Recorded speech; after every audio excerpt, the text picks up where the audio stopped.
crisis que estamos viviendo, huracanes, terremotos, incendios, pandemia, necesitamos un mensaje a nuestro corazón.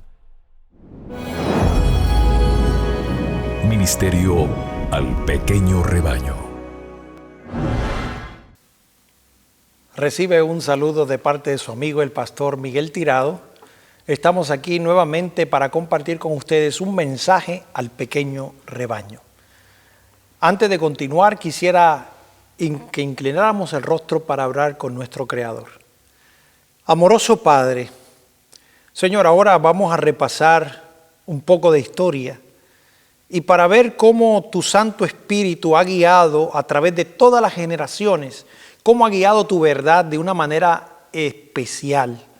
Y Señor, queremos pedirte que en nuestra generación utilices estos mensajes con poder para llegar al mundo entero. Te lo pedimos en el nombre de Jesús. Amén. Quisiera compartir con ustedes parte de la historia de los valdenses. La historia nos dice que siempre, a través de todas las edades, han existido fieles en la tierra. A través de las edades siempre ha habido un grupo que, como Caín, se enoja con su hermano Abel y decide matarlo. Siempre a través de la historia ha habido grupos que, como Caín, se enojan con sus hermanos y han traído tribulación y persecución y dolor. Pero en todas las edades siempre han habido fieles. En los tiempos de Noé, Noé y su familia permanecieron fieles. Aparte de ellos, antes del diluvio, estaba Matusalén, estaba Enoc. Siempre han habido fieles a través de la historia. En los tiempos de Lot, estaba Lot en medio de Sodoma y permanecieron fieles. Así que a través de la historia siempre han habido fieles. Fieles que han conservado su fe en Cristo como nuestro único mediador y salvador. Y la Biblia como la única regla de fe. Nota que aquellos en la Edad Media, para del siglo IX en adelante, aquellos que poseían una Biblia o que hablaban de la Biblia, eran llamados herejes, eran difamados, eran proscritos. Porque una de las artimañas de Satanás en aquel entonces era poder suprimir la Biblia, quitarle la Biblia a la gente para que él pudiera introducir sus engaños y no hubiese nada que pudiera revelar sus engaños. De ahí que la política era desaparecer la Biblia y hacer que todos los cultos que se hacían en la iglesia popular fueran cultos en un idioma desconocido. Así que aquellos que andaban con una Biblia o que predicaban acerca de ella eran condenados, eran muertos, eran torturados y sus libros eran quemados y sacados de circulación. Ahí que en la época de que el evangelio fue proclamado en Inglaterra, muchos al huir de la persecución huyeron hacia Escocia y hacia Irlanda. Huyeron hacia esas dos áreas.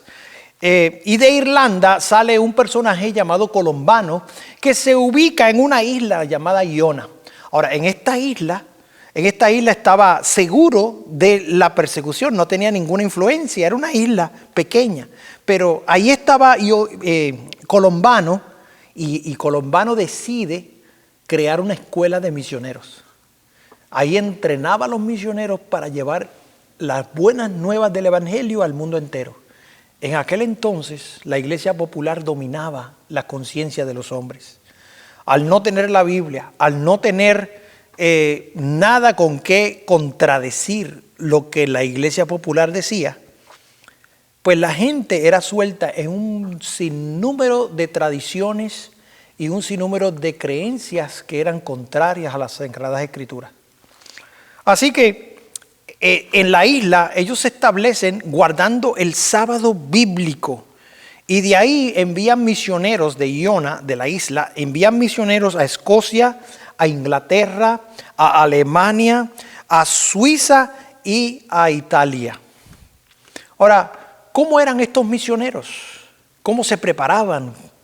Miren, esto era gente sencilla, gente humilde, gente cuyo carácter y cuyas doctrinas y costumbres se ajustaban a las Sagradas Escrituras. No eran gente que utilizaban gran pompa y que querían que les rindieran homenaje. No, eran gente humilde, gente sencilla.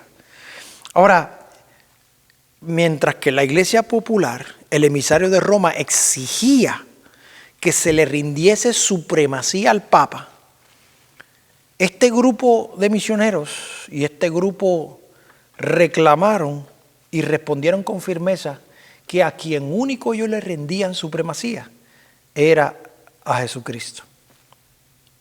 Entonces, con esa respuesta se enojan los emisarios del Papa y al enojarse le dicen: si no quieres transar con nosotros en paz, pues entonces tendrás que transar con nosotros en guerra. Así que se formó una tensión, una distinción entre los que querían seguir lo que decía la Biblia y los que querían seguir lo que decía la tradición. Ahora, estos grupos comienzan a ubicarse fuera de la jurisdicción de Roma y comienzan a ubicarse lejos de donde tenía Roma el control. ¿Y cómo eran esas organizaciones que estaban fuera del control de la Iglesia Popular? Número uno, eran libres de corrupción. Eran iglesias donde el amor y la unidad reinaba. Número dos, eran iglesias donde se consideraba la Biblia como la única regla de fe. Y número tres, se aferraban a sus verdades al costo de su vida. Creían en el carácter perpetuo de la ley de Dios y creían en la observancia del sábado como el cuarto mandamiento. Ahora, esto era lo que creían estos grupos que estaban fuera de la jurisdicción de Roma. La pregunta que yo me hago es: ¿y qué crees tú? ¿Cuál es tu fundamento de fe? ¿Crees que la palabra de Dios es nuestra única regla de fe? ¿Crees en el cuarto mandamiento? ¿Crees que en el sábado como el cuarto mandamiento, el sábado semanal? De ahí que estos grupos se mantuvieron fieles mientras vivían en esos lugares. Habían fieles que vivían en África Central y los armenios en Asia se mantenían fieles. Pero de todos esos grupos que estaban fuera del alcance del poderío de la Iglesia Popular, se destaca un grupo especial. Se llamaron los valdenses. Los valdenses mantuvieron su independencia por algunos siglos dentro del territorio de la Iglesia. Pero Roma seguía insistiendo en que tenían que someterse y que tenían que rendirle la supremacía al Papa. Pero ellos, para poder mantenerse fieles a Dios y para poder conservar su pureza y la sencillez de su fe, abandonaron todas sus propiedades y decidieron hacer una de dos cosas.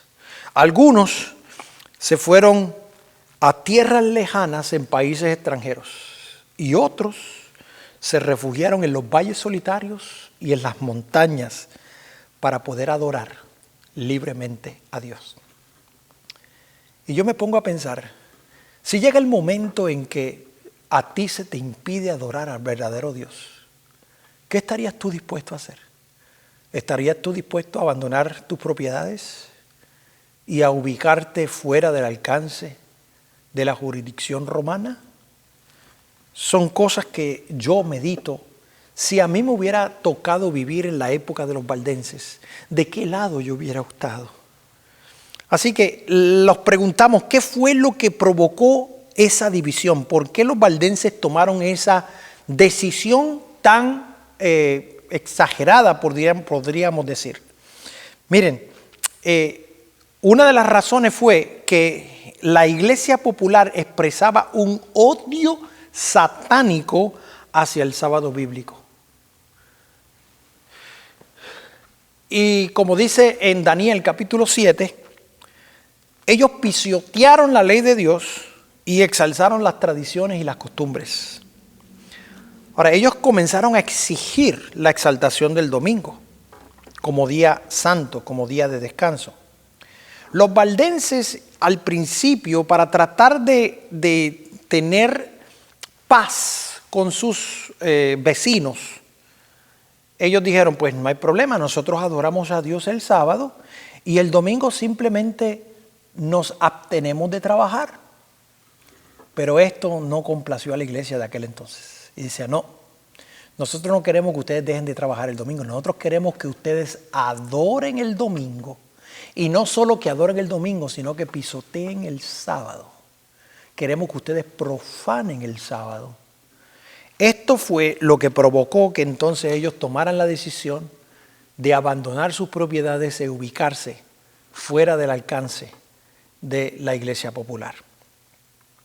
Ahora, ¿qué les daba el valor, qué les daba la seguridad a estos valdenses de hacer estas decisiones? Pues en aquel entonces la circulación de la Biblia era poca. No existían porciones, no existía la Biblia como existe hoy día. Pero los valdenses tenían una copia. Y esa copia ellos la custodiaban al costo de su vida. Y dice que tenían esa copia y la tenían sin adulterar. Y esto, por causa de tener esa copia, fueron motivo de odio y de persecución.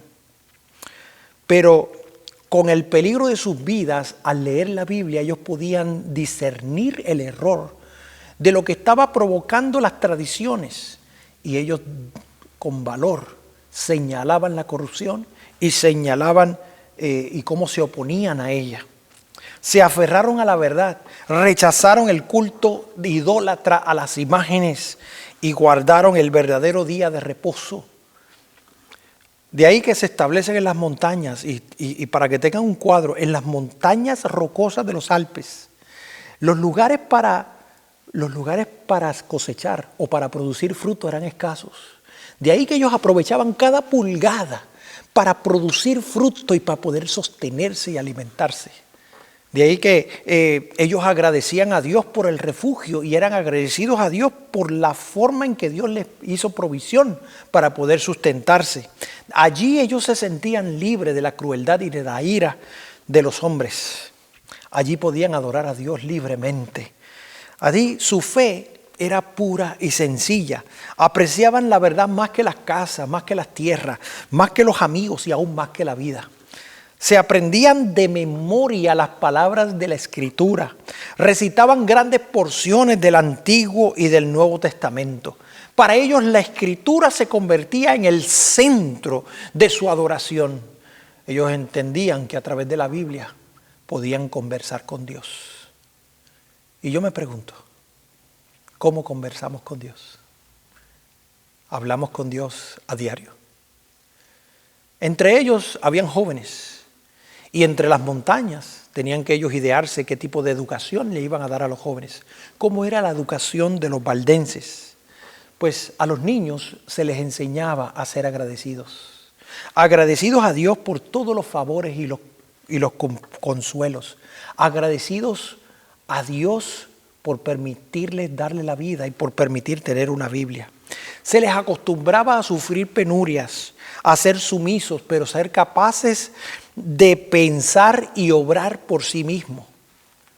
Se les enseñaba a llevar responsabilidades, se les enseñaba a hablar con prudencia y se les enseñaba a apreciar el valor del silencio.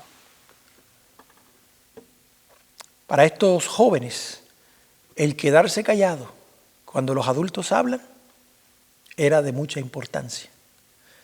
Hoy día, ¿cuánto vemos que nuestros hijos decimos que tienen gran educación, pero a veces hablan fuera de lugar y no les hemos enseñado el valor del silencio? La economía y la abnegación formaban parte de la educación que recibían. Ellos aprendían a ser económicos. La iglesia de los valdenses, allá en las montañas, se asemejaban mucho a la iglesia de los tiempos apostólicos. Rechazaban la supremacía de los papas y los prelados y consideraban la Biblia como la única autoridad suprema e infalible. Ahora, sus pastores seguían el ejemplo de Jesús cuando el maestro decía que yo no vine para ser servido, sino para servir. De ahí que los pastores de las iglesias valdenses eran pastores que estaban dispuestos a servir. Estos pastores predicaban el evangelio en su sana doctrina, visitaban a los enfermos, le enseñaban a los niños las doctrinas, amonestaban a los que andaban extraídos, trabajaban para resolver las diferencias, promovían la armonía y el amor fraternal. En tiempos de paz eran sostenidos por las ofrendas voluntarias, pero en tiempos de dificultad ellos habían aprendido un oficio y así como Pablo aprendieron a hacer tiendas para ser sustentados por sí mismos. Los pastores eran los que instrucción a los jóvenes. Para ellos en la Biblia era el estudio principal. Se aprendían de memoria el Evangelio según San Mateo y el Evangelio según San Juan. Ahora, no existía la imprenta, no existía un lugar donde yo vaya con mi libro y le saque copias. Por lo tanto, eran los jóvenes los que se dedicaban a copiar la Biblia, verso por verso, capítulo por capítulo. Y para ellos ese trabajo era del más grande honor. De ahí que las Sagradas Escrituras, al ser escritas por los jóvenes, la palabra de Dios brillaba como oro puro en las mentes juveniles. Los que se dedicaban a esta obra podían tener una mentalidad pura, radiante y bella, y veían la luz del Evangelio con una claridad impresionante. Dice la historia que ángeles rodeaban a los fieles servidores. Qué linda obra la de copiar verso por verso, capítulo por capítulo, la Biblia. Era un libro valioso, era un libro que tenían que proteger aún con la vida. De ahí que Satanás siempre ha querido sepultar la palabra de Dios. Satanás siempre ha querido sacarla de circulación. Sin embargo, la Biblia siempre ha conservado su pureza a través de todas las edades. Incansables han sido los esfuerzos del hombre de oscurecer la sencillez y la claridad de las Santas Escrituras. Y se compara con el arca de Noé. El arca de Noé allí flotando sobre las olas agitadas del diluvio, allí en medio del océano. Sin embargo, el arca de Noé permaneció firme y seguro. De la misma manera, la palabra de Dios cruza ilesa las tempestades que amenazan destruirla. Y hasta el día de hoy podemos contar con la Biblia. Hoy podemos tenerla en nuestro idioma original. Hoy podemos comprar 1, 2, 3, todos los tomos que quiera. Hoy podemos compartirla. Inclusive la podemos conseguir online y la podemos leer. Está en audio para aquellos que no pueden ver. Está en braille para aquellos que tienen impedimento.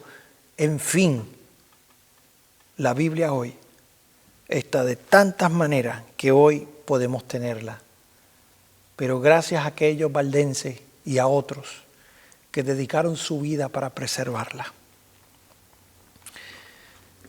Dios propuso que la Biblia fuese un libro de instrucción para la humanidad. Y no solo para la humanidad, sino que en toda época, en la niñez, en la juventud y en la edad adulta. La Biblia es un libro para educarnos. La Biblia es una revelación de Dios mismo, donde Él se revela a sí mismo. Cada verdad es una nueva revelación de su autor. Es el medio para poner a los hombres en comunión más estrecha con su Creador y dar a conocer su voluntad. La Biblia es el medio de comunicación entre Dios y el hombre. Ahora, los jóvenes que permanecían en las montañas eran educados primeramente en el regazo de su madre. Su madre comprendía su obra y la desempeñaban con fidelidad. Confeccionaban su ropa de tal modo que ocultaban el mayor de sus tesoros, los manuscritos de las Sagradas Escrituras. Cuando ellos cosían su ropa, le cosían bolsillos secretos.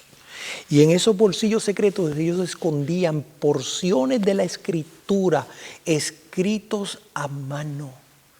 Y mientras ellos salían a mercadear en los pueblos a donde iban, ellos llevaban consigo las Sagradas Escrituras y las compartían con aquellos que ellos veían que tenían interés en conocer más acerca de Dios.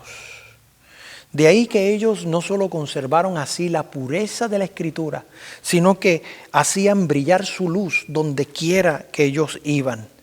Ahora, el Espíritu de Cristo es un espíritu misionero. El primer impulso del corazón regenerado es la de traer a otros al Salvador. Así que cuando Dios hace algo en tu corazón y te regenera, cuando tú te conviertes a Dios, el primer impulso es compartir eso que has recibido con otros. De ahí que los ministros valdenses y los jóvenes valdenses, eso era lo que hacían, compartir con otros el Evangelio. Los ministros valdenses primero eran educados como misioneros. Luego se les exigía que tuvieran experiencia como evangelistas. Y debían servir por 3 años en alguna tierra lejana, en una misión, antes de entregarle una iglesia. Esto les enseñaba los principios de abnegación, sacrificio, que era la preparación adecuada que necesitaban en los tiempos de dificultad. Los jóvenes que se dedicaban al ministerio no veían en perspectiva ni riquezas, ni gloria terrenal, sino una vida de trabajo, de peligro y quizás el martirio. Para ellos las Escrituras contenían el trato de Dios con el hombre. En lo pasado, la revelación de las responsabilidades y deberes del presente y la manifestación de los peligros y la gloria de lo porvenir. De ahí que la Biblia les presentaba el pasado, el presente y el futuro. Los misioneros salían de 2 en 2 y casi siempre iba un joven acompañado de un adulto. Así que ellos creían que el fin estaba cerca y veían claramente el plan de la salvación y hallaban consuelo, paz y esperanza en Cristo Jesús. Ahora, ellos tenían bien claro el plan de la salvación, porque habían 2 opiniones. Estaba la opinión de la Iglesia Popular y estaba la opinión de la Escritura. La Iglesia Popular decía que para obtener el perdón de los pecados, tenían que confiar en las buenas obras y tenían que confesar sus pecados para ser absueltos. De ahí que para hallar paz, algunos eran sometidos a ayunos, azotes, a vigilias, eran postrados por largas horas, hacían largas peregrinaciones, hacían sacrificios humillantes y horribles torturas. Eso lo hacían para sentir paz y perdón de sus pecados. Sin embargo, cuando los valdenses leían en la Escritura, veían que Jesucristo murió en la cruz por sacrificio por el hombre. Veían que los méritos del Salvador crucificado y resucitado era el fundamento de la fe cristiana. De ahí que nuestra alma depende de Cristo de una manera tan real y de su unión con Él debe ser tan estrecha como la de un miembro al cuerpo o como la de la vid al pámpano. De ahí que el carácter de Dios era visualizado de diferente manera. La Iglesia Popular consideraba el carácter de Dios y aún el de Cristo como un tétrico y antipático, como representaban a un Salvador desprovisto de toda simpatía hacia los hombres. Sin embargo, los valdenses en la Biblia encontraban a un Jesús, un Salvador compasivo y amante, con los brazos abiertos, que invita a que vengan a Él todos los que están cargados de pecados y cuidados y cansancio, y que anhelaba mostrarle a los hombres que viniesen directamente a Dios para confesar sus pecados y obtener el perdón. Así que el mayor gozo de los valdenses era infundir esperanza a las almas sinceras y agobiadas por el peso del pecado. Ese era el mayor gozo que ellos tenían, poder enseñarles unas porciones de la Escritura y poder decirles, miren, tengamos confianza en un Salvador. Así que con voz temblorosa y a veces con lágrimas en los ojos, muchas veces hincados de hinojos, presentaban a sus hermanos las preciosas promesas que revelaba la única esperanza al pecador. Tenían varias porciones de la Escritura que eran de las más leídas, eran las que más ellos replicaban y escribían. Una de esas porciones que ellos más utilizaban es la que aparece en Primera de Juan, capítulo 1, versículo 7. Nota cómo dice, la sangre de Jesucristo, su Hijo, nos limpia de todo pecado. Qué linda esa porción. Esa era una de las porciones que los valdenses más utilizaban. Otra se encuentra en Juan capítulo 3, los versos 14 y 15, que dice así: como Moisés levantó la serpiente en el desierto, así es necesario que el Hijo del Hombre sea levantado, para que todo aquel que en él creyere no se pierda, sino que tenga vida eterna. Otra de las palabras que repetían, las frases que repetían es: Cristo es mi sacerdote, su sangre es mi sacrificio y su altar es mi confesionario. Eso era una frase que ellos repetían. Otra frase que repetían se encuentra en Hebreos capítulo 11, versículo 6, que dice así: sin fe es imposible agradar a Dios. También repetían una frase que se encuentra en Hechos capítulo 4, versículo 12, dice: porque no hay otro nombre debajo del cielo dado a los hombres en que podamos ser salvos. Estas eran las palabras que más utilizaban los valdenses cuando compartían la palabra de Dios. Ahora, ellos tenían la seguridad de la salvación. Ellos confiaban que el amor del Salvador era una cosa que muchas de las pobres almas agitadas por los vientos de la tempestad no podían discernir.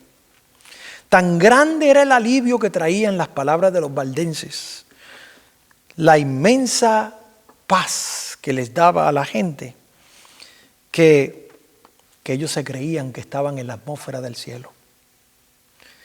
Con plena confianza ponían las manos en las de Cristo y sus pies se asentaban sobre la roca de un Redentor. Ahora, las personas que escuchaban las palabras de los valdenses, en muchas ocasiones se comenzaban a hacer preguntas y su reacción era: ¿aceptará en realidad Dios mi ofrenda? ¿Me mirará Dios con ternura? ¿Realmente me perdonará Dios? Esas eran las preguntas que muchos de los que oían a los valdenses se hacían. Y la respuesta que le daban los valdenses era la siguiente: venid a mí, todos los que estáis cansados y agobiados, y yo os daré descanso. Mateo capítulo 11, versículo 28.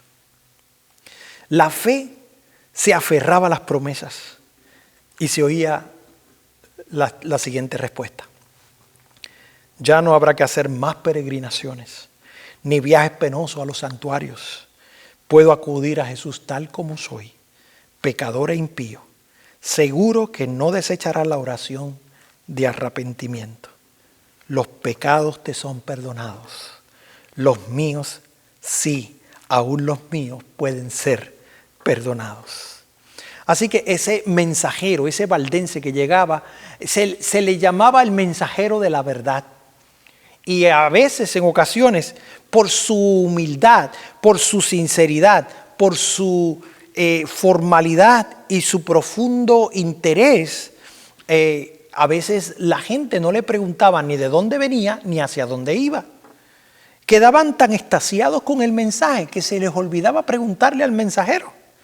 De hecho, tan embargados y tan sorprendidos quedaban con el mensaje que cuando el mensajero de la verdad se iba, ellos se quedaban preguntando: ¿será un ángel de luz? Impresionante la obra de los valdenses. De ahí que de esta manera las valdenses se convirtieron en los testigos de Dios siglos antes del nacimiento de Lutero. Esparcidos por muchas tierras, arrojaron la semilla de la reforma que más tarde Wycliffe pudo hacer cosechar. Se desarrolló y echó raíces en los tiempos de Lutero para seguir creciendo hasta el fin de los tiempos. Sinceramente, hoy nosotros podemos tener la verdad. Nosotros hoy podemos tener la palabra de Dios por el trabajo que hicieron los valdenses. El trabajo de los valdenses es un trabajo admirable, un trabajo sincero, puro, un trabajo que yo quisiera imitar. Y yo quiero invitarte que también tomes en cuenta lo que los valdenses sacrificaron por hacer que tú y yo pudiéramos hoy tener la palabra de Dios. Cuán valiosa es la palabra de Dios. La palabra de Dios es aquella que nos permite comunicarnos con Él. Valora tu palabra, compártela, estúdiala y haz de ella tu primer trabajo. Te invito a inclinar el rostro para orar. Amoroso Padre, al repasar la historia de los valdenses, mi vida ha sido impresionada. Y quisiera pedirte que todos aquellos que vean este video, que también puedan ser influenciados por la historia de los valdenses, por el testimonio que tú diste a través de ellos, y que nosotros también podamos atesorar lo que ellos atesoraron, tu palabra. Que comencemos a ser traficantes de la verdad, llevándola a todos los confines de la tierra, en el nombre de Jesús. Amén. Esto ha sido otro mensaje al pequeño rebaño.